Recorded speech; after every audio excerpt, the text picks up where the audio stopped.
sociedad y de lo social uno no abandona su sentido de pertenencia, su identidad. Quizá uno de los rasgos más importantes, entre otros, que no el único que uno tiene como descendiente de un pueblo, como otros que hay en el país, es la lengua. Ahí está el ser, lo decía Kierkegaard, que ahí está el ser, está en la lengua, está en la forma en que uno se expresa, uno vive en la cotidianidad, en la forma en que uno interactúa con nosotros. Uno nombra y se asombra, o a veces se asombra sin nombrar el mundo. Pero eso tenemos. Nosotros somos una generación, no soy tan pequeño, ustedes, tengo 61 años. No vine a confesar. Bueno, pero para decirles que todavía hay en nuestro país lenguas que se resisten a que se les entregue de manera expedita su acta de defunción. Ustedes quizás se van hoy aquí en la ciudad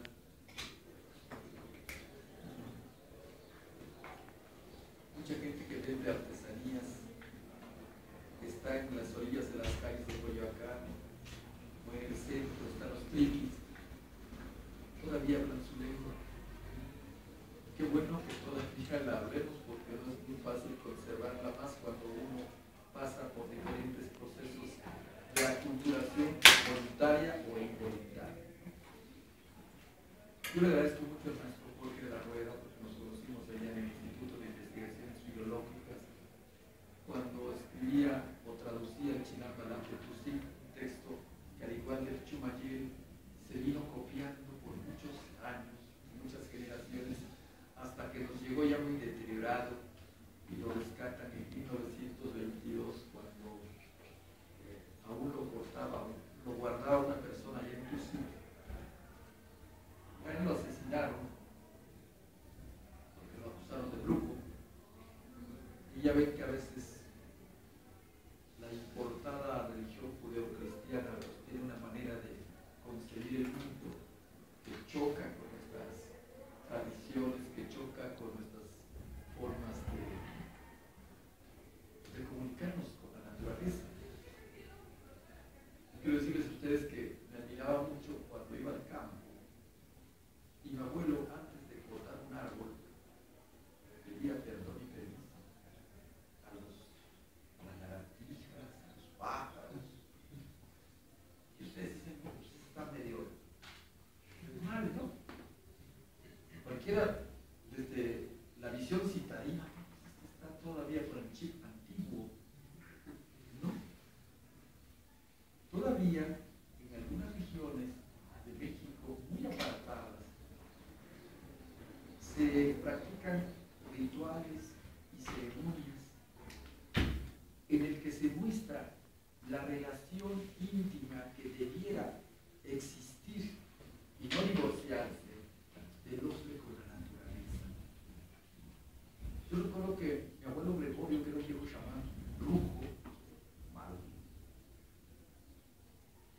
nombrado en una sociedad como la nuestra, curandero, decía: el que quiera disfrutar del canto de los pájaros no necesita construir jaulas, sino sembrar árboles.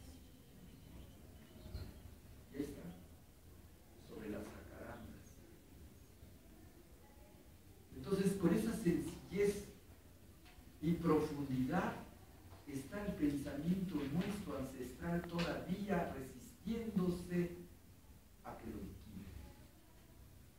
Por fortuna a nosotros nos tocó, como a otras generaciones de descendientes indígenas de México, todavía conservar la lengua y aún los conjuros. Si vieran ustedes qué poesía hay en los conjuros, yo no sé si a eso se deba a que sane la persona, o crea que sana o se lo crea. Hay poesía y hay filosofía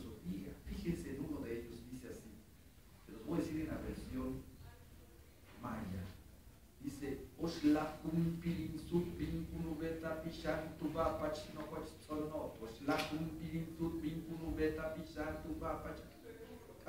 Shlahum Pirin Sutbin Kunubeta Pishan Tuba Pach. Shlahum Pirin Sutbin Kunubeta Pishan Tuba Pach. En español diría 13 vueltas hará tu espíritu alrededor del enorme pozo, 13 vueltas hará tu espíritu alrededor del fuego, 13 vueltas hará tu espíritu alrededor del aire, 13 vueltas hará tu espíritu alrededor de la tierra, ahí donde se enterró tu ombligo, primera ofrenda de tu carne para su madre originaria. ¿En cuál versión les gusta más? La primera tiene sonoridad. Tiene eso que hace poco leí en un libro. No sé qué tan cierto sea, pero a mí me enseñaron lo siguiente: duda de tu duda. Decía mi abuelo Gregorio en una ceremonia que practicamos, que se llama la entrega del nombre. Duda de tu duda. Es decir, que aún en la duda, uno tiene que dudar de esa duda. Bien, decía él que, bueno, yo venía, luego regreso a la frase que quería decir. Leí hace poco, y esto Herrera Sapien, nuestro gran amigo Tarcisio, lo sabe muy bien, que la L, la M, la N y la S, pero más la M, la L y la N, que son líquidas, le dan musicalidad a las palabras. Y una lengua que para mí es el italiano de Mesoamérica, el náhuatl, tiene esas características.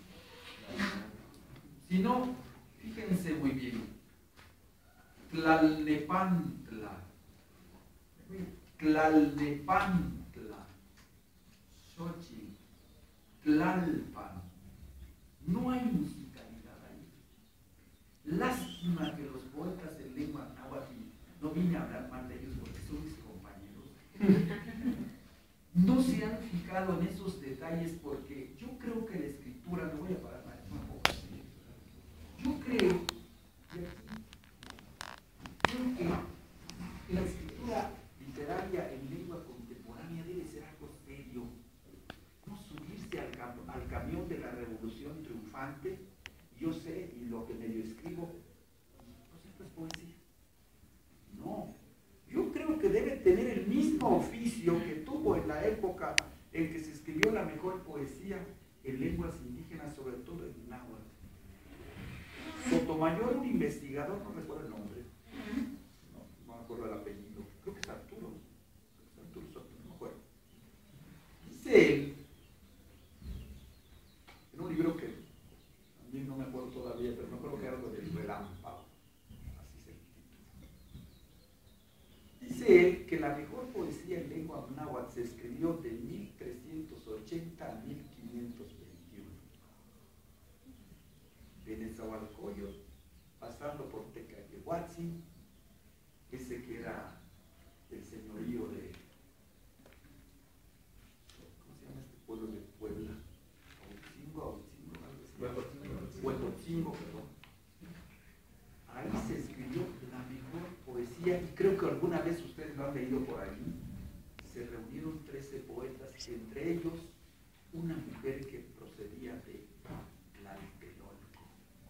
Así que estas reuniones que hacen en nombre de Carlos Montemayor no son nuevas, ya se hacían aquí en México, con esta reunión que se hace en Huejotzingo, en donde hay un poema que se escribe en grupo, y eso es muy hermoso. Bien, y regreso a esto. Leí hace poco que hay poemas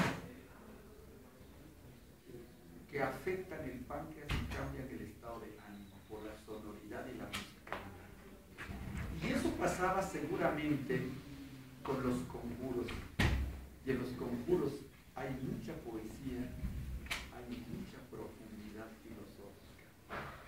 Creo que esa es la tarea que tenemos que hacer todavía los hablantes en lenguas indígenas, y desde luego ayudados por ustedes, porque ni lo sabemos todo, ni lo ignoramos todo, y ahí es importante que concurran los lingüistas, que concurran los filólogos, que concurran gente que conozca sistemas métricos. Yo hablo la lengua como lo habla cualquier cristiano, pero en el momento en que uno reflexiona su lengua, descubre la potencialidad enriquecedora de la lengua y del ser que está en la lengua. Yo los felicito, qué bueno que tomaron literatura. A mí me dijeron cuando dije que iba a estudiar filosofía y letras, ¿y qué vas a comer? Y la cultura abre puertas. De eso estoy muy seguro. No se van a morir de hambre. Puede haber un buen corrector de estilo, que tanta hace falta a los políticos que hablan y dicen cosas. No. Pero vuelvo a esto.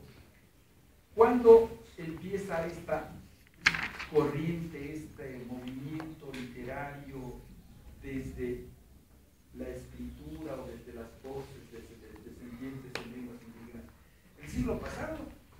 Los zapotecas empezaron a escribir esto en los años 50, 60, también en Yucatán. Hubo una revista que se llama Yicaltán, que se publicó de 1939 a 1942. Una revista muy local. Ya ven que los yucatecos son muy localistas. Desde que estamos en otro país. Pero es normal, ustedes van a Yucatán, bueno, hace 20 años, y en el mercado y en la plaza, la gente hablaba de maya, ahora ha sido un 80% menos. Todavía en Juchitán, alguien ha ido a Juchitán, se va al mercado y todavía oye el minizar, la lengua zapoteca, que es muy dulce también. Y creo que tiene dos representantes o más, por lo menos las más publicitadas, que son Irma Pineda y Natalia Toledo, que no las mejores, pero sí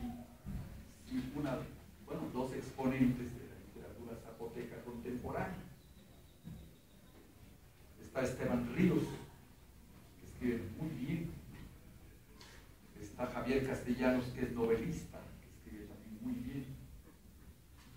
Al menos quizá sea mi versión parcial, porque yo leo nada más en español, y eso nos pasa a algunos, que nada más leemos la versión en la lengua en que uno interactúa.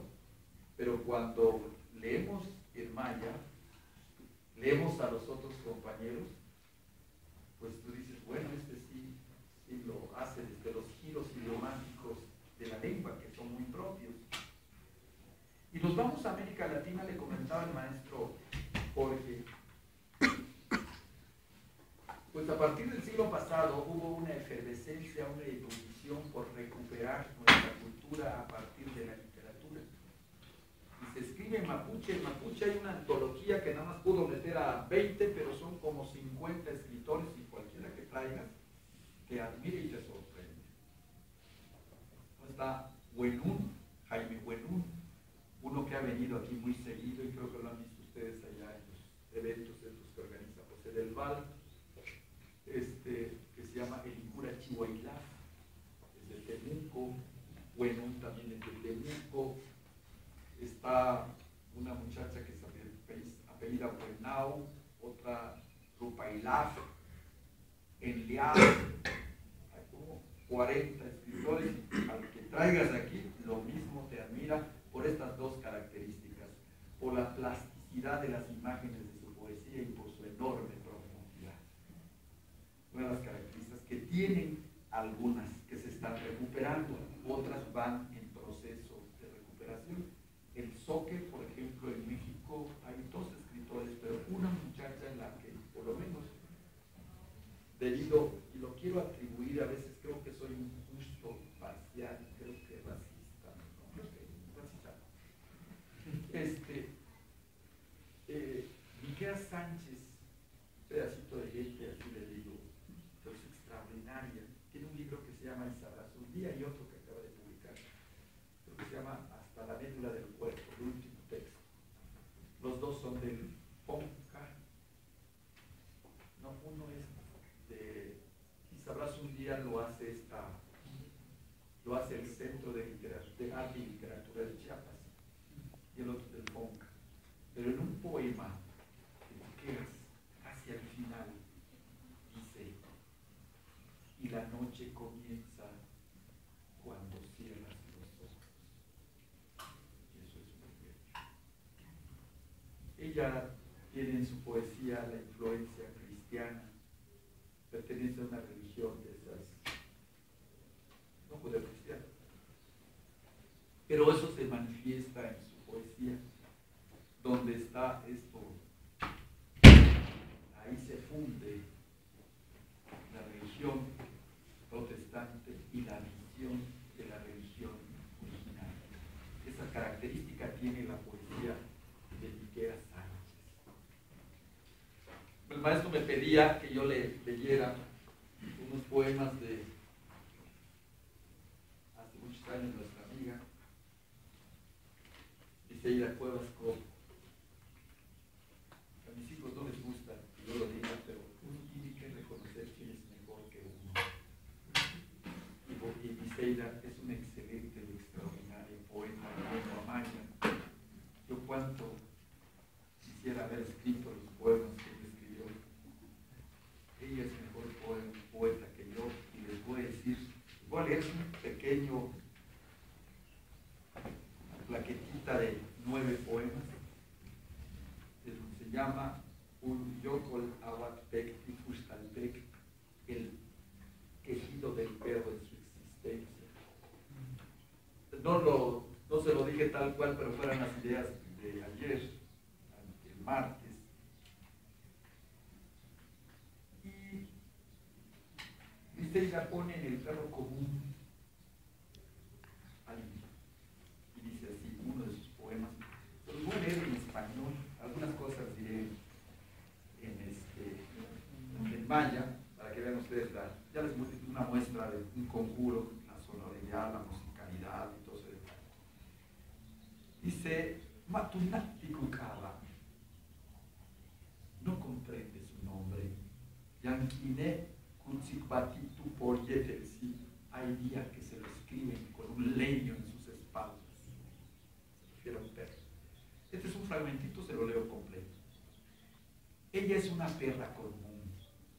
Nunca deseó el rizo de las nubes en su piel, ni la cola de ardilla. No comprende su nombre. A veces se lo escriben en la cabeza con un leño, a veces en la pata con una pedrada, a veces en el vientre con una patada, a veces con el desprecio en el rostro de las gentes. Este habla del hijo de esa perra. Cuando fue un perrito, muchas veces se salvó de que le enrollaran la cola con un olote. Por eso huyó de la casa de Chiquitín el niño de doña Bartola y de don Manuel. La otra vez, cuando le castañeteaban, así lo escribe ella, los dientes al frío, se durmió al lado del fogón. ¡Ay, Dios mío! Se estiraba el alba cuando apareció doña Feliciana. La mirada del demonio conoció el perro.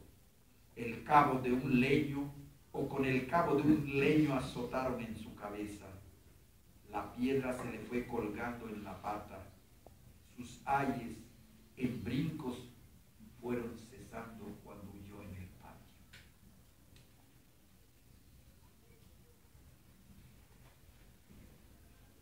Y este, que es el tercero, dice: alguien se calzó las alpargatas de la maldad y dejó su huella en la iglesia. ¿De qué sirve una multitud si en cada gente silba la soledad? La hipocresía se santigua, se ha enmarañado el pecho y el rostro en su santiguar. El rencor reza. En su rezar se mastica los labios, la mentira se postra, suavemente se da de golpes de pecho. La vanidad tiene en las manos tantas velas, tiene en los brazos un gran ramillete de flores. ¿A quién aman? ¿A quién le rezan? ¿A quién se encomiendan con vehemencia? ¿A quién le imploran? Si a Dios mismo nadie lo reconoció, hecho a semejanza del perro que fue echado de la iglesia, apenas lo vieron entrar en la puerta. Ese es uno. No les voy a dar uno que me gusta mucho.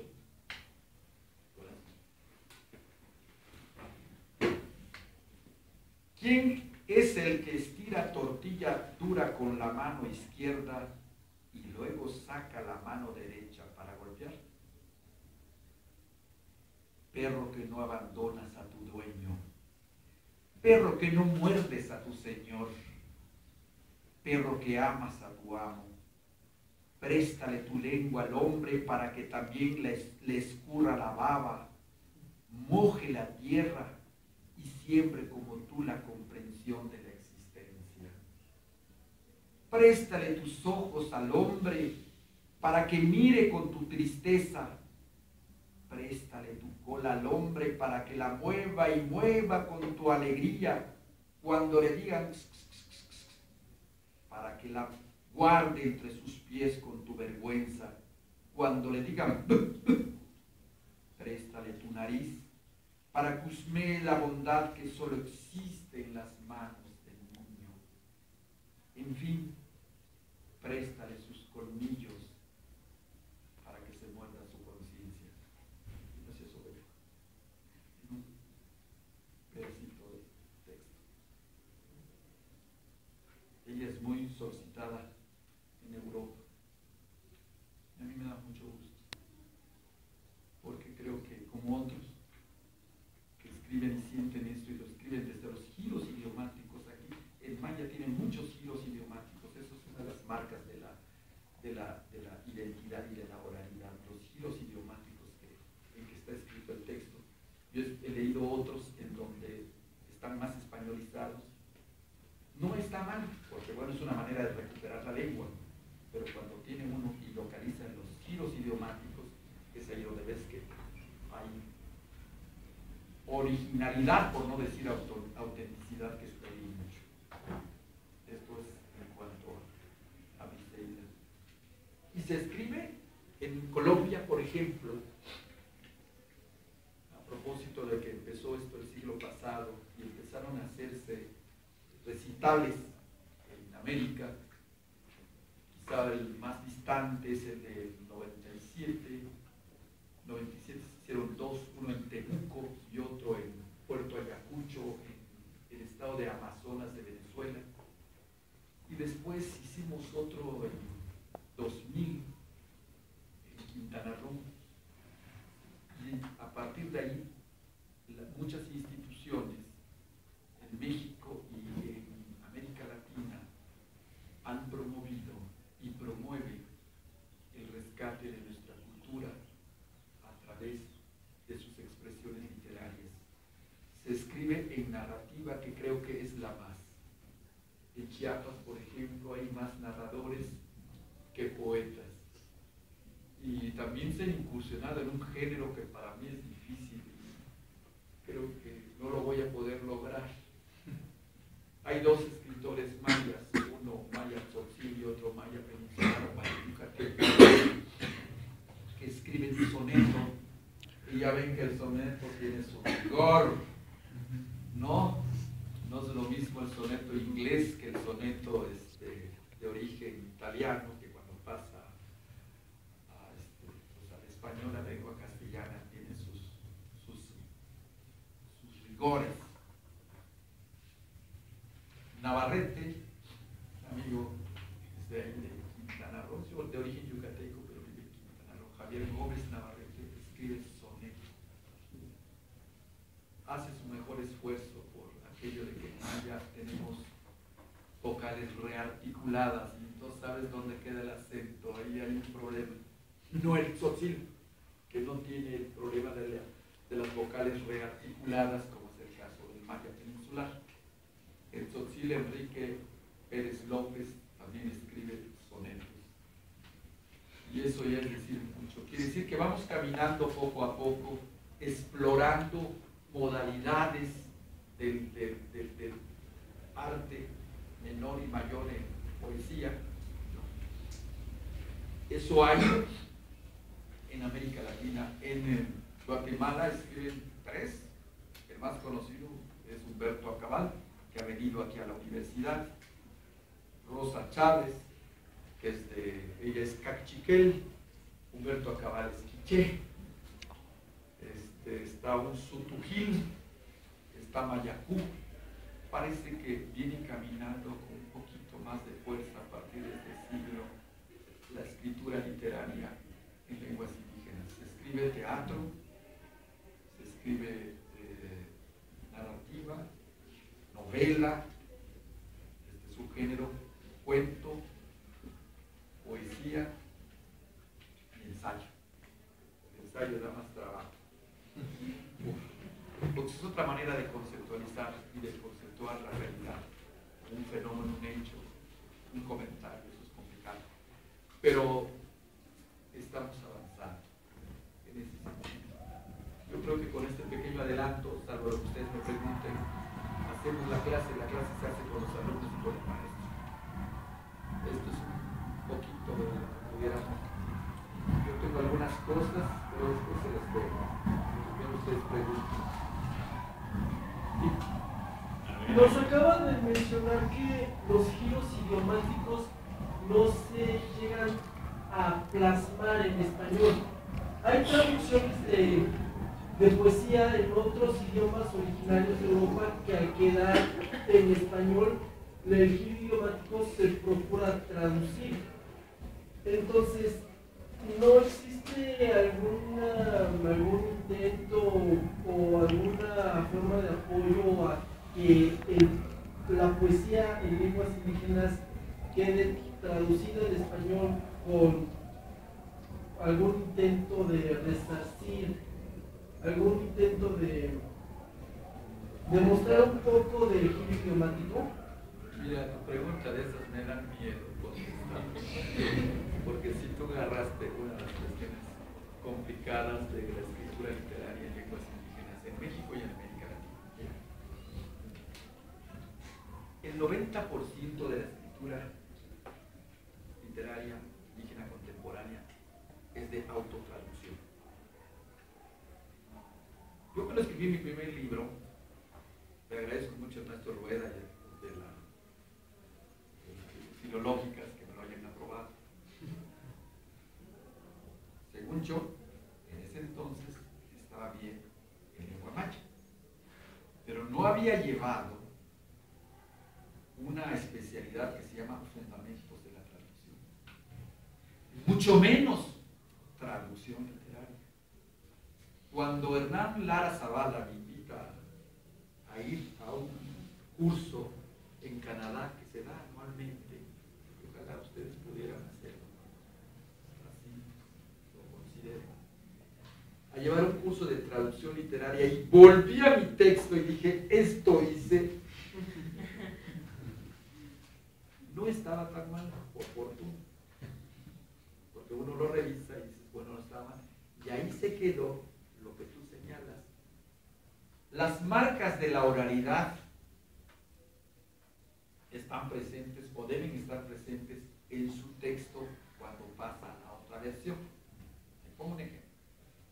En Yucatán no decimos adelante, decimos alante, alante. No. En el maya, como en el inglés, primero está el adjetivo y luego está el sustantivo. Y primero decimos algo de quién y al final está a veces el el sujeto elidido, no está sugerido. Recuerden que la poesía, si consideramos la figura literaria del hiperbatón, no está igual. Por ejemplo, en este texto muy famoso que decía un amigo que lo decía muy mal, pero no me gusta y lo voy a decir. Viene al caso, y ojalá que sí. Este poema de Becker, Volverán las oscuras golondrinas, dice, hasta los perros de mi pueblo pues se enamoran, porque se lo sabe todo el mundo. En una época creo que era un texto ahí oficial, bueno, los libros oficiales donde venía. Y dice, volverán las oscuras golondrinas, que es un hermoso endecasílabo, en tu balcón sus nidos a colgar, y en ese en tu balcón sus nidos a colgar hay una figura, está en porque se diría al revés. Y en la lengua maya, yo después ya me doy cuenta que se habla así, ¿no? Que no se habla comúnmente como tus nidos a colgar en tu balcón, que sería lo propio, sino al revés, pero es un recurso estilístico. Eso tienen nuestras lenguas. Tienen otra manera en que se nombra el mundo desde una estructura oral, que después se transcribe a la escritura, y es diferente. Por eso cuando aquí leemos en maya algunos fragmentos, ves tú que las marcas de la oralidad, que son parte del sistema identitario lingüístico de la manera de comunicarse, está aquí. Pero hay otros en donde no está. Y entonces, como el 90%, y eso digo mucho, se autotraduce, creo que una de las preocupaciones, si esto lo tomamos en serio, si tomamos como oficio hacer esto y hacerlo profesionalmente, creo que los escritores en lenguas indígenas, si lo pensamos primero en nuestra lengua y luego lo pasamos o lo traducimos al español, debemos tener por lo menos dos competencias básicas.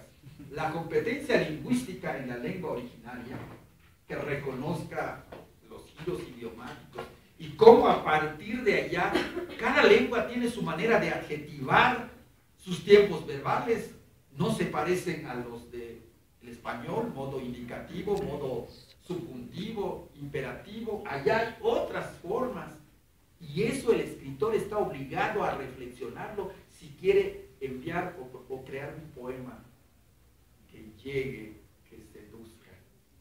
Pero debe conocer las dos lenguas y la mayoría de los escritores en México, en lenguas indígenas, carece de formación académica en este sentido. No estorba, ayuda. Porque entonces ya no escribe tonterías. Yo conozco allá muchos, no voy a decir sus nombres, que han desfilado a este festival que organizan anualmente, que por favor, acá hay una revista, no voy a decir el nombre nada más, porque pues, no se vale. Hay un poema, una revista, un poema, hay un poema aquí de una persona que dice: tus manos, vuelos de colibrí que tejen el arco iris. Si estudiara un poquito esto, diría: tus manos, vuelos de colibrí tejen el arco iris. ¿Y botas el qué? Porque el queísmo no es más que pobreza del lenguaje. Pero si él estudiara esto, sería más enfático. Tus manos, vuelos de colibrí, tejen el arco iris donde se mecen tus sueños. Y aquí el que echa a perder todo. ¿Por qué? Porque no tiene la competencia lingüística en la lengua. Y a veces, cuando me han invitado a dar clases y talleres, les digo: miren, compañeros, no hagamos más tonterías. Metámonos a estudiar. Oye, pero ¿por qué voy a leer al Carnazo? ¿Qué tiene que ver con eso? Retórica poética de Aristóteles. Sí, porque allá están las figuras que también están en nuestras lenguas y si las conocemos, enriqueceríamos nuestros textos, ¿no? Pero no hacer tonterías de estas, ¿no? No sé si sea exigente, pero yo creo que esto, si lo tomamos así con profesionalismo, si queremos dar un aporte de nuestra literatura a la literatura nacional, y me atrevo que a la universal, tenemos que ser rigurosos y exigentes con nosotros mismos. Esa es mi impresión. No sé si responde a tu pregunta. Sí, le responde, gracias. Sí. Digo que eso me da más trabajo a mí argumentarlo, que no es muy fuerte el argumento. Eso es para los ensayistas. Y que los hay muy buenos. A ver, que no siempre voy a estar. Vengo. ¿Quieren le leo alguna cosa por ahí, otra cosa? Sí.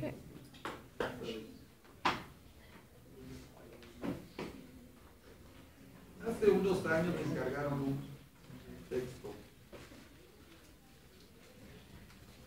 Por ejemplo,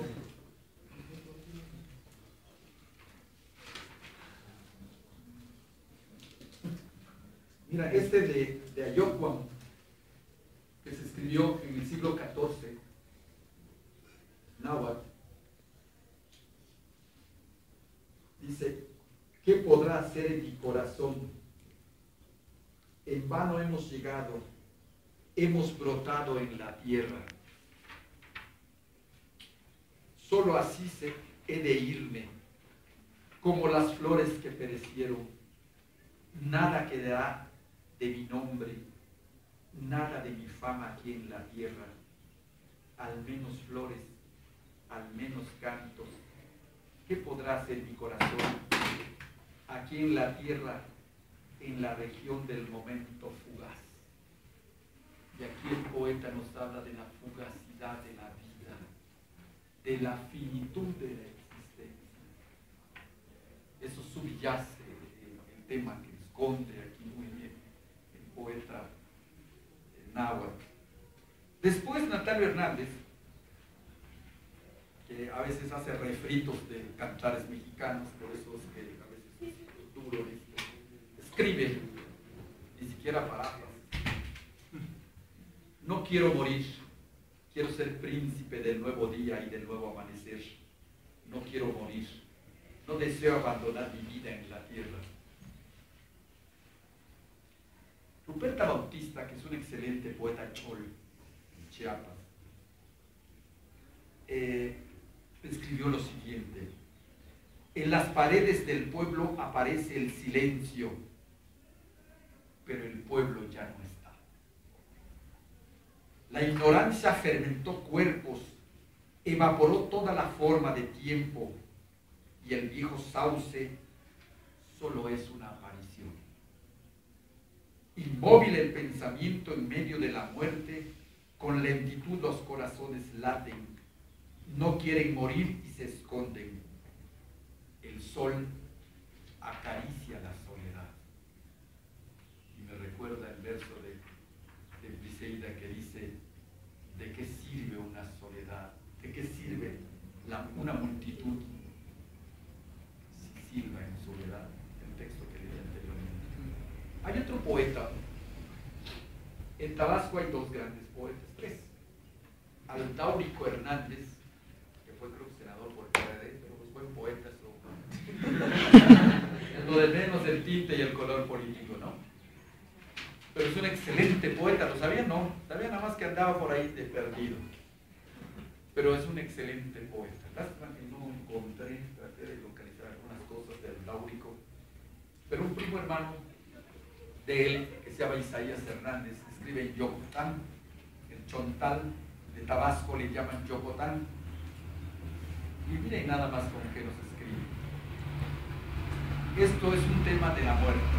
Cuando a alguien lo llevan y allá van el doliente o la doliente llorando en la calle, los pueblos, así es, ya hay que ir a la capilla. ¿Cómo se llama la famosa de que está por la universidad? Hay una capilla. Bueno, Adiós te decimos con lágrimas. Bajo la oscura sombra de los árboles, más allá de las nubes, hemos de contemplarte.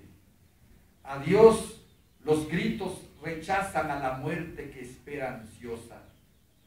La muerte va delante danzando, celebrando su conquista, adornada con flores exóticas.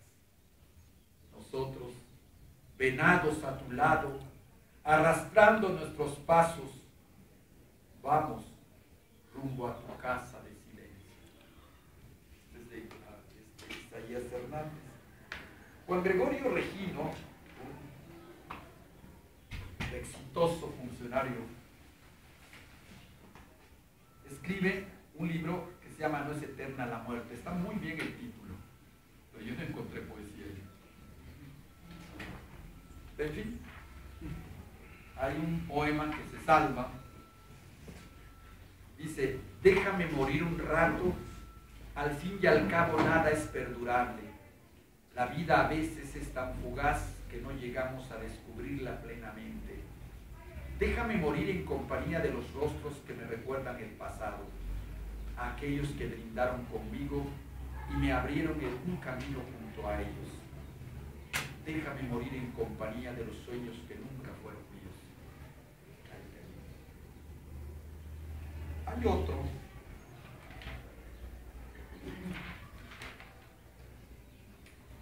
que es de un cura que habla purépecha. Este es de Michoacán. Se llama Francisco Martínez y le contesta a Lope de Vega de la siguiente manera: oye, Lope, si la vida es un sueño, ¿por qué hoy es tanta pesadilla? Breve, de este cura. Tiene muy buenos libros. Nada más que creo que hace ediciones, ¿cómo se llama cuando son del autor? Él los vende. No lo encuentra uno en las librerías. Coincidimos en un festival allá en Michoacán y le digo: padre, pues aplique la misa, ¿no? Hoy vine del poeta, me dijo. Este es de Briseida, muy bello, que es diferente a este libro. Este es un libro dedicado al perro y este es otro libro muy bueno. Es un poema, un poema. Ella escribe muy poco también, Briseida es de las que escribe muy poco. Su libro lo venden, que se llama El Dobladillo, con el dobladillo de qué, algo así de dobladillo, con la blusa, con el dobladillo de mi blusa, algo así dice, o de mi falda. Lo venden allí en el, hay una librería sobre Avenida Revolución, casi con ¿cómo se llama esa avenida? Mi platillo no es. Barranca del Muerto, hay una oficina ahí del CDI, de la Comisión de los Desarrollo, hacen el semáforo, ahí donde antes era el INI antiguo. Ahí hay una librería y donde venden este libro que se llama algo así de la dobladillo del Faro. Ahí está la compilación de sus poemas. Pero miren qué dice Briseida: el recuerdo es un papalote, poco a poco le sueltas, disfruta su vuelo. En lo más alto se rompe el hilo de la memoria y te sientas a presenciar cómo lo posee la distancia.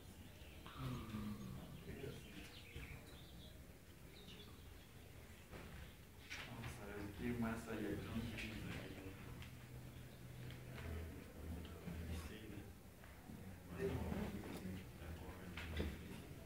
Ese ya lo leí, nada más me faltó contar la anécdota. Un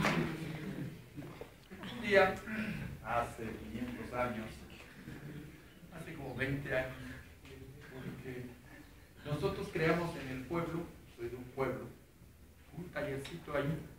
Alguna vez pasó Montemayor y dijo que aprendió maya, pero pasó y lo aprendimos. Entonces, un día estábamos escribiendo con Ramón Iván Suárez, que es un excelente poeta. En mi pueblo agarras una piedra y quieres tirar un perro, es más fácil que des un poeta. Bueno, con eso les digo que teníamos un taller y entonces estaba frente al mercado y un día se asomó Seida hace como 25 años. Y dijo ella, ¿aquí se escribe poesía? Y dijimos, sí. Pasó, leyó un par de poemas de este que estaba escribiendo. Este es su primer poemario, es una de las primeras ediciones pequeñitas. Y se quedó. Y nos asombró, porque dice ella, yo lo escribo desde el maya. Y nosotros, Valdemar y yo, que escribíamos en español, no se nos había ocurrido escribir poesía en maya, aunque yo escribía narrativa, que eso es diferente, y no lo leíamos en el taller, porque era un taller de poesía. Y se quedó con nosotros Seida. Después el gobierno de Quintana Roo le publicó esto y le fui a hacer una entrevista, porque me pidieron en un periódico, yo escribía, que hiciera un reportaje de Seida. Y le fui a entrevistar y le hablé del libro y me dijo, al libro le falta un poema. No, está completo, le dije. No, dice, le falta un poema. Briseida nació el 12 de julio, el día que también nació Neruda. Entonces fuimos a la iglesia, había un entierro, llevaban a alguien allá, misa de cuerpo presente, y entonces fuimos ahí. Terminó la ceremonia religiosa y nos quedamos platicando allá en la entrada de la iglesia, en la fachada, una fachada muy austera, una escalerita, nos vamos a platicar. Y estaba su perro. Sí me acuerdo que estaba el perro. A ver, vamos a hablar del perro y a propósito del libro. Dije, ¿y por qué este poema está así? ¿Por qué este poema ¿qué pasó con ahí? Y me dice ella, mira, yo vine a misa un domingo, me acompañó mi perro y se puso a un lado. Pero el cura no le gustaba que los perros adentro y mandaron a echar al perro. Y dice, y no se me había ocurrido escribir un poema. Entonces, el poema este poemario de los perros surge por algún acontecimiento. No sé si le ocurra así a todos los poetas, algún acontecimiento, algún hecho provoca que tú escribas un poema, ¿no? Bien, por eso dice el poema, alguien se calzó las alpargatas de la maldad y dejó su huella en la iglesia. ¿De qué sirve una multitud si en cada gente silba la soledad? Ese es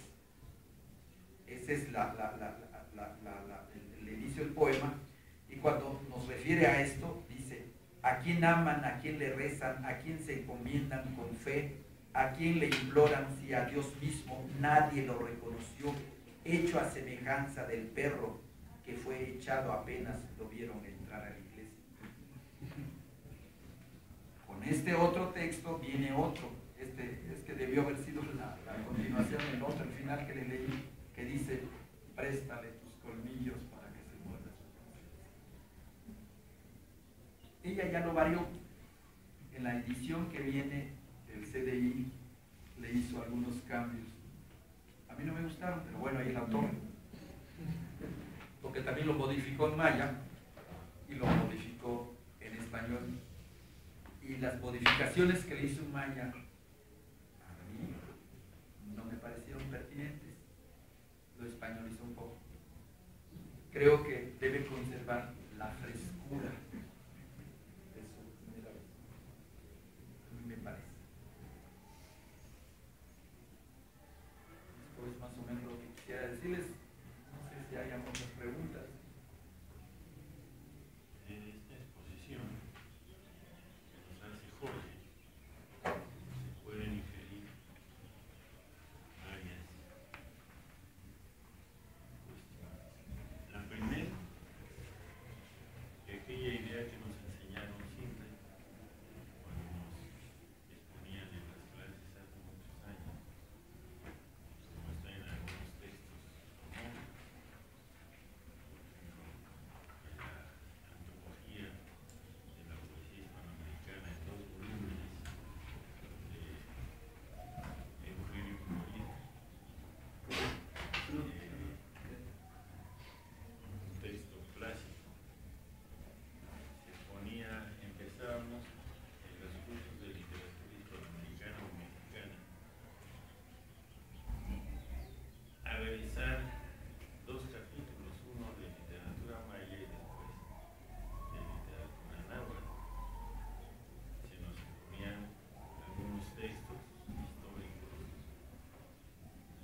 náhuatl y literatura maya.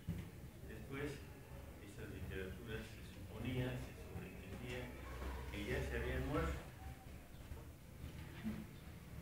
¿Y cuál es nuestra sorpresa con el tiempo? Por lo que nos está diciendo ahora de manera tan actualizada Jorge, que la literatura maya está viva, que se sigue escribiendo, se sigue experimentando, que hay nuevos poetas, nuevos prosistas, y que es una literatura viva. Pero nosotros la dejamos de estudiar a partir de lo que fue en el siglo XVI y quizás principios del siglo XVII se nos daba a entender que después de ese tiempo ya no había nada, había desaparecido, tanto en la literatura náhuatl como en la literatura maya. Pero ahora con la diversidad y el número de dialectos mayas o lenguas mayas en algunos casos, ya no solo dialectos que están vivos, como nos ha explicado Jorge, qué riqueza tan grande existe. Y mientras se siga escribiendo, se siga produciendo, creando en esas literaturas no están muertas, están vivas y más que vivas, y son expresión de comunidades reales que están transformándose también y que están también luchando porque se mantenga su identidad. Como bien dijo Jorge, la parte esencial de la identidad de una comunidad, de un pueblo, es su lengua. Por eso esas comunidades no pueden perder su lengua. Entonces, esta gran lección que nos da Jorge nos muestra de manera viva cómo la literatura maya tiene creadores, tiene estudiosos y está en proceso vivo de transformación en marca local. Y lo mismo podemos decir de la literatura náhuatl, está viva. Hay comunidades aquí cerquita, aquí cerca de esta parte de Xochimilco, de Milpalta, donde se habla náhuatl y escriben y publican revistas en lengua náhuatl. Existe la poesía náhuatl y esa literatura está viva y realmente viva y más viva que la lengua del pasado, porque la lengua del siglo XVI ahí se quedó cristalizada, pasó a ser un monumento. Si nosotros estudiamos a los poetas náhuatl del siglo XVI, sí, son poemas muy bellos, pero son poemas que ya son como piezas de museo. Si nosotros estudiamos el Chilam Balam, es un monumento también del pasado. Dejó de vivir, es un cuerpo disecado. El maya no está actualmente vivo, no está en aquellas culturas, en aquellos textos que fueron benemeritamente traducidos por personajes muy famosos. Pero ¿dónde está la poesía maya? ¿Dónde está? La poesía maya está con toda su riqueza y toda su plenitud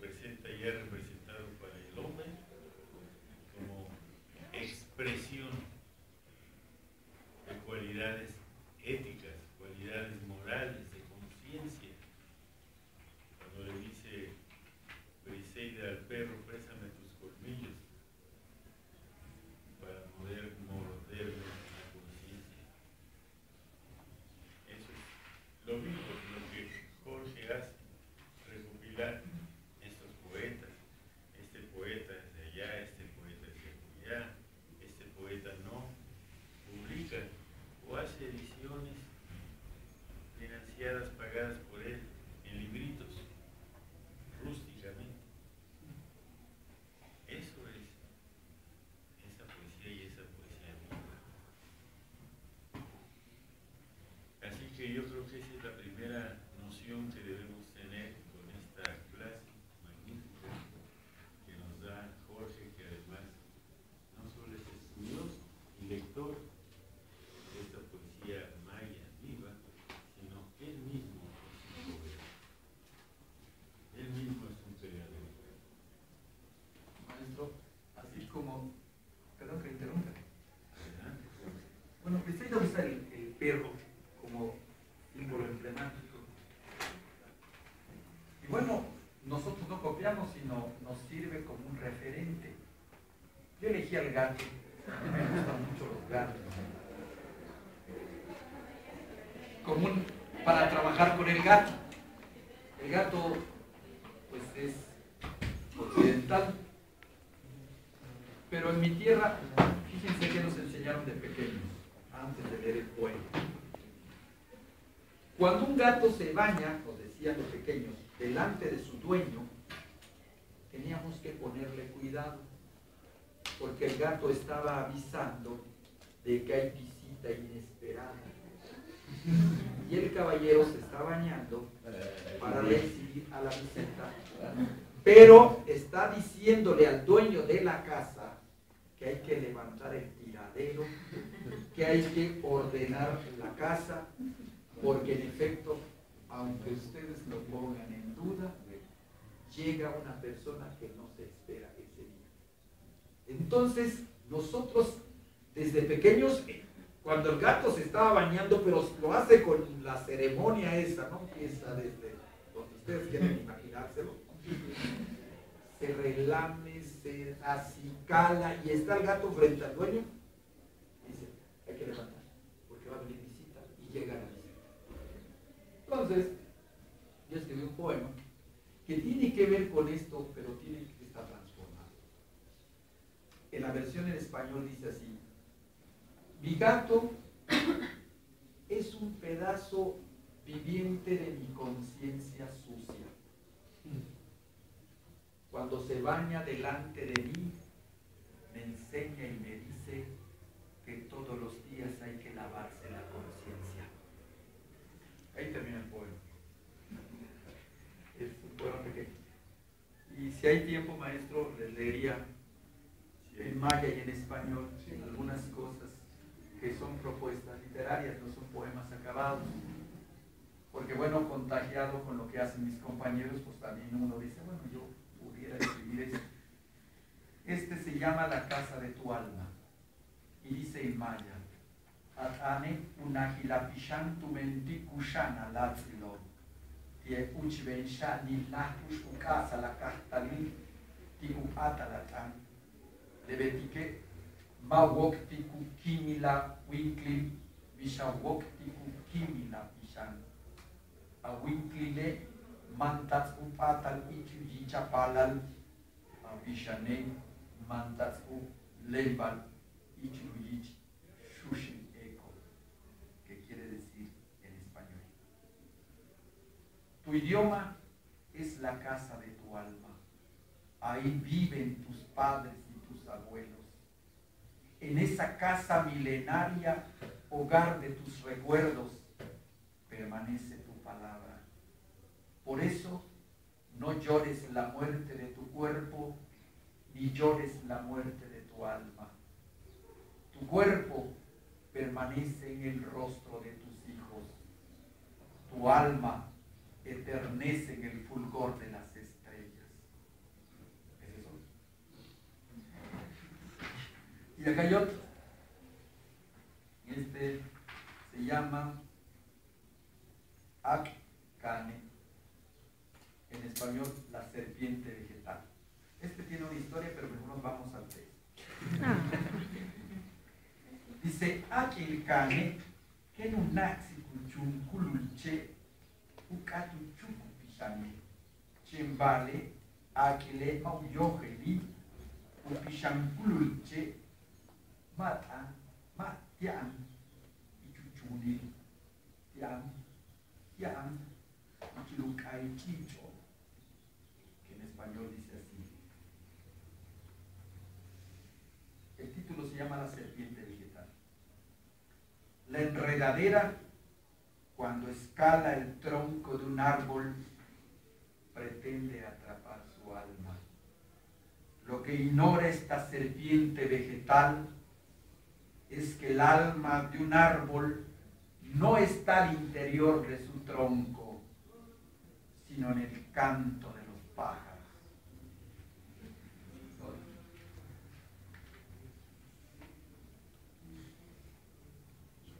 Creo que lo dije ayer o lo dije hace un rato. Dice, Mashukatu kiki yubigu kai chicho, ma cabe tu betik nupu, cabe tu paqueculcho. El que quiera disfrutar del canto de los pájaros no necesita construir jaulas, sino sembrar árboles. El canto de los pájaros pertenece a todos. Nadie a pesar de las jaulas es un propietario.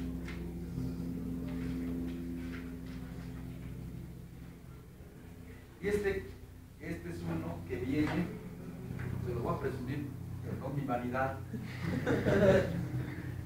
Miren este texto, como compren, yo se los puedo enviar, que les doy un correo electrónico. Tiene una versión digital. Este es un texto que se llama Las 9 preguntas. Es una versión para niños. Es una versión ilustrada, muy bien ilustrada, para niños. Y como de niño nosotros éramos muy preguntones, aún yo lo sigo siendo.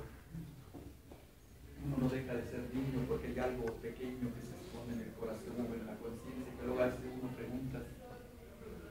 Y este se llama aquí en el libro se llama las 7 preguntas. Pero en este, el editor me dijo, oye Jorge, ¿por qué no le ponemos 2 más? Esto es para inventar. No, pero están adentro del libro más, fíjate, ya lo vimos. Y la pregunta la primera pregunta es, ¿qué son las flores? Llovía un verano, allá en mi pueblo, los veranos maestros empezaban el 3 de mayo y terminaban el 31 de octubre. Eran 6 meses o 6 largos meses del verano en ese entonces. Ahora andamos pidiendo que llueva. Bueno, en verano, una noche, en la huerta, porque nosotros de pequeños vivíamos en una huerta, mi abuelo era un viejo chamán, brujo, vulgarmente dice, era un gran poeta, eso lo acabé entendiendo porque de lo que hay aquí yo no soy tan original, todo es de mi abuelo. Pero quiero decir, así debe ser, darle o reconocer al autor de esto. Yo soy realmente un vulgar transcriptor. Pero bien, pues una noche que llovía, estaba tan fuerte la lluvia como la que cayó ayer, me dijeron en Jalapa, inundó incluso. Estaba pero fuerte el viento, la lluvia y los relámpagos, los truenos. Y como era muy costumbre que eso ocurriera y no pasara nada, la mayoría de mis primos dormían, excepto mi abuelo que se mecía en una hamaca y que estaba a mi lado. Y él me dijo, no tienes sueño, ¿no? Y ¡brum! Aún en una esquina parpadeaba un viejo quinqué.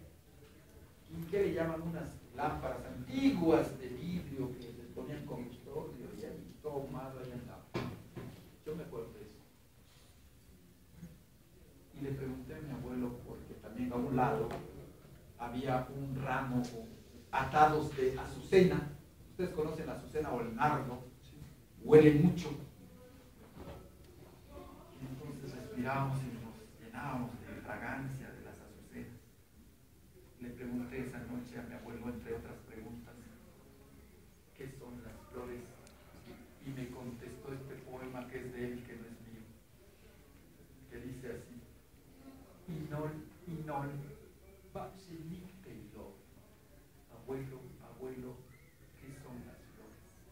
Y él me dijo en español: las flores son los ojos de las plantas, como tus ojos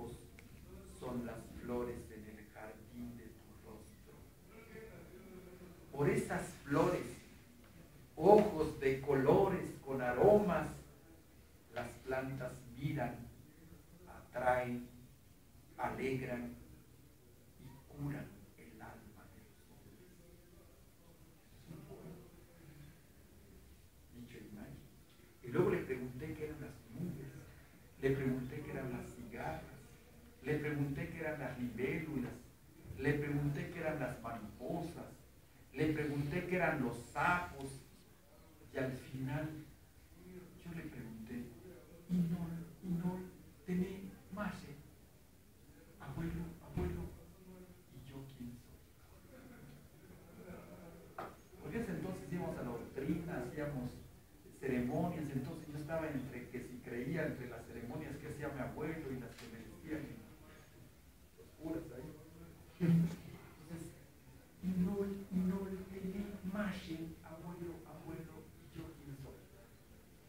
Y él me dio una respuesta. Pero antes, cuando le pregunté qué eran las libélulas, me dijo algo tan plástico. Me dijo, son los helicópteros del monte. Idea muy plástica, ¿no? Le pregunté qué eran las cigarras y me dijo, las cigarras son como las cucarachas de tierra, nada más que estas se pegan en verano en los árboles, en los tallos de los árboles, y desde ahí chillan y llaman a sus hembras. No te asustes cuando de pronto oigas que chillan las cigarras. No ha ocurrido ningún accidente en el monte, porque parece como si fuera una ambulancia en el monte. No sé si ustedes la han escuchado, no han ido al campo, pero bueno. Pero suenan así como si fuera una ambulancia la que estuviera chillando en el monte y alarma a la gente. Los pájaros se espantan, vuelan cuando empiezan a chillar la cigarra, que se parece a una cucaracha que se pega. Bueno, luego le pregunté qué eran los sapos. Me dijo esto algo tierno, me dijo, los sapos son los eternos enamorados de la luna, al igual que los grillos y las luciérnagas son las eternas y eternos enamorados de la noche. Como a la luna le gusta el chocolate, baja a beberlo en el agua tranquila de los charcos, sitio favorito en donde viven los sapos. Cuando la luna está completamente desnuda y su imagen se agiganta en el agua tranquila de los charcos, los sapos le piden a la luna que los bese, y luego de recibir esa tierna caricia, los sapos se toman de las manos, se sueltan de las manos, hacen un círculo mágico y aplaudiendo hacen este sonido que alguna vez te ha desvelado en verano nocturno. Cloc, cloc, cloc, cloc, cloc, cloc, cloc, cloc, cloc. Cloc, cloc, cloc, cloc, cloc. Cloc, cloc, cloc, cloc, cloc. Así hacen los sapos cuando están en el agua. Y cuando le pregunté, ¿y yo quién soy? Él me dijo, tú mi querido nieto, tú eres una pregunta viviente, una traviesa interrogación ambulante en busca de respuestas infinitas. ¿Cómo no iba a querer a mi abuelo? ¿Cómo no iba a ser poeta si lo tuve ahí? Muchas gracias, maestro, y muchas gracias a todos ustedes.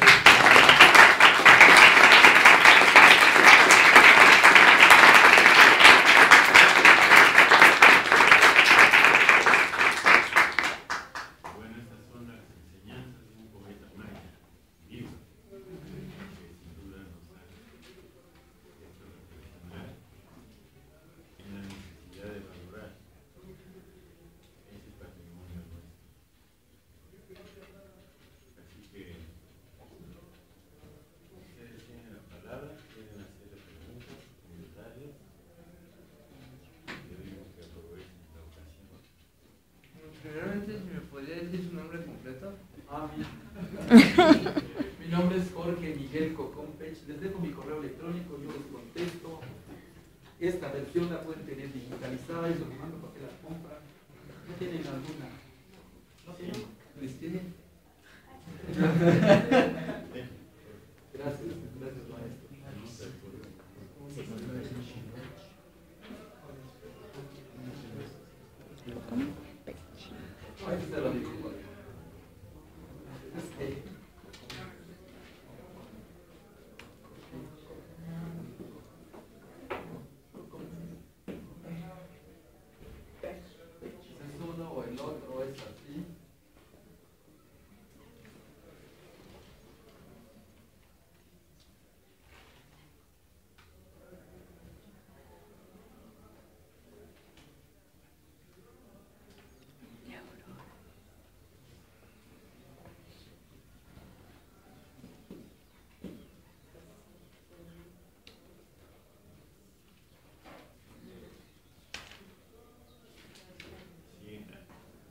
A ver. Bueno, lo que me causa como más curiosidad es cómo se podría ver como, no choque, pero pues la Diferencia. no puedo decir, o la convivencia entre lo que se vive, lo que el poeta, por ejemplo, usted vive, y lo que uno puede comprender. O sea, Bueno, ya sé. Esta pregunta ya me la habían hecho de una u otra manera. Uno vive en un mundo de contradicciones. Yo recuerdo alguna vez cuando dieron mi tarjeta roja en Chapingo, porque yo soy egresado de la Universidad de Chapingo, solían decirnos, leí un texto que me llamó mucho la atención, las 5 tesis filosóficas de Mao, pero hubieron 2 que son básicas, acerca de la práctica y acerca de la contradicción. Y uno a diario vive contradicciones. Ama y no es amado, para empezar. O es amado sin amar, dijera San Agustín, ¿no? Entonces, en medio de estas contradicciones lingüísticas, sociales, uno tiene que mostrar el encanto de que le regalaron la vida y que ni le costó a uno, ¿no? Entonces, la concepción que tenemos, y uno lo va revisando con todas las publicaciones que uno puede adquirir, porque a veces no alcanza uno a tenerlas, porque hay ediciones locales que no las consigue uno. Es esta interacción que debe haber entre el hombre y la naturaleza. La estamos perdiendo. ¿Alguien se ha fijado en la floración bella de la cacarana? No la vemos ahí. ¿Alguien se ha fijado en que hay un contento, una alegría en los pájaros, en los árboles? Sí, no todos. Hay algo. Allá en la Secretaría de Educación Pública, en la parte esta que da por la puerta de la calle Brasil, donde está la Universidad Don Antíbulos, la Plaza Santo Domingo, la otra universidad pirata. Bueno, en la entrada de Brasil, si uno se fija, hay un mural de Diego Rivera. Ese mural tiene una frase que no es más que esta concepción interactuante entre el hombre y la naturaleza. Y dice así: civilización será cuando el hombre viva en armonía con la naturaleza y entre sí. Eso es civilización. Cuando vivamos en armonía con la naturaleza y entre nosotros.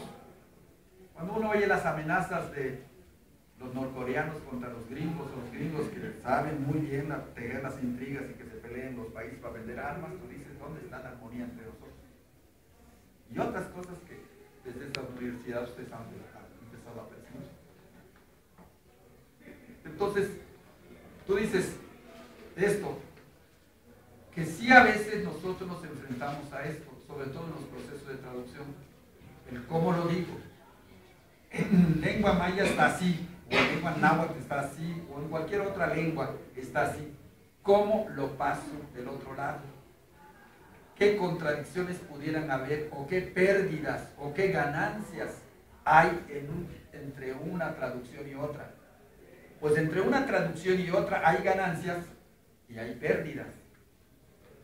El poeta o el traductor tiene que ser lo hábil posible para que pierda menos cuando pasa a una lengua y gane también mucho a partir de lo que sugiere la lengua original. No sé si a eso te refieres. De alguna manera sí, pero también a vivencias, por ejemplo, o sea, no podemos, bueno, a veces hay cosas que no vivimos todos, ¿no? Entonces, bueno, creo que es muy perfecto, o sea, muy... No está bien, dilo. O sea, que podamos llegar a comprender un poema, no, o sea, sentirlo más bien como algo propio, si no tenemos esas vivencias. Mira, la poesía debe conmover, igual que un relato, pero más la poesía es emoción. El poeta es alguien que anda con un radar y va pescando, oyendo, oliendo, viendo, tentando, pero también con los pies, porque también allá hay otro registro. ¿Y qué hace? Logra eso, esa emoción que capta o que registra lo que hay en su entorno. ¿Y cómo lo pasa? ¿Cuál es el sentido, yo me lo he preguntado cuando escribo, que más influye para que se registre y se grabe? La vista, ¿no? Entre otros. Entonces, cuando uno escribe un poema, tienes que transmitirlo para que el otro lo vea, pero no solamente que se quede en la vista, sino lo sienta. Y entonces es cuando tú tienes que hacer acopio de los otros recursos, de los sentidos, que tienen que ver con la audición, con el olfato y con el tacto. Eso es lo que tiene uno que trabajar como escritor. Yo sé que aquí, de este grupo, va a salir un escritor. No creo que estén aquí obligados. Aquí está, en esta especialidad, se llama. En están a gusto.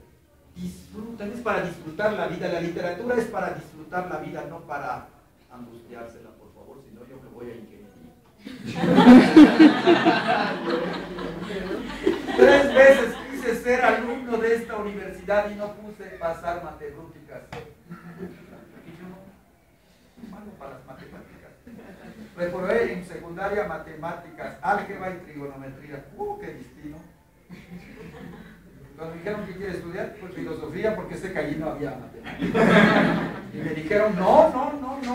La matemática es el principio de la filosofía. Y salí esa tarde cuando fui a esa clase de orientación vocacional, como perro entre las cola entre las espaldas. En filosofía no hay, pues no sé matemáticas, pues qué hago. Por fortuna, la última vez que presenté el examen aquí, como no lo pasé, y no les platico la anécdota porque es una anécdota chusca. Además, es medio especial. ¿Se les platico? Como no había podido las 2 primeras ocasiones, me ingenié en tener una novia que estudiaba ingeniería. Se pasaba en matemáticas. Y miren ustedes, yo no sabía ni siquiera que signos iguales se suman, signos desiguales se restan, y si eso se me acordaba. Y esta muchacha, cuyo nombre debo callar, me dijo, a ver qué sabes. Tú no sabes, pues, desde el principio. Nos pasamos largos 8 meses. Y casi al final me dijo, bueno, porque si apruebas el examen, te doy el pan. Y yo pensé más en el pan. ¿Cómo decirlo así? Y ya después del examen, después de que leí los resultados, ya ni siquiera volví. Porque ya no me pertenecía. Entonces, vine aquí, me compré ¿cómo se llama? El programa de hispánicas y vi que había en el primer semestre, me compré los libros y de manera hice yo mi autoformación hispánicas, yéndome semestre por semestre, pidiéndole permiso a veces a los maestros, como al maestro Jorge Rueda, como Herrera Sapien, que es especialista en sistemas rítmicos griegos y latinos, y empecé a estudiar por mi parte. Dije, sin mi título, yo voy a ser escritor. Porque lo quería hacer. Entonces, si ustedes quieren hacer algo a condición de que sean empeñosos, perseverantes, disciplinados, desvelados, lo van a conseguir. Les voy a decir esto sin presunción, porque lo pueden hacer ustedes, porque alguna vez así me lo dijeron a mí. Secretos del abuelo, o el abuelo Gregorio, lo he leído en la Escuela de Altos Estudios de París. Y no es presunción, les digo, lo pueden hacer. No es nada del otro mundo. Claro que hay que estudiar mucho. Hay que estudiar, ¿no? Para no solamente ir recitar tu poema y cuando te pregunten algo que tenga que ver con filología, con lingüística, incluso hasta con política, tú puedas tener una respuesta respuesta, que vean que es un profesional de la escritura, no un aventurero que se aprovecha de que, ay, pues lo indígena está de moda, pues yo.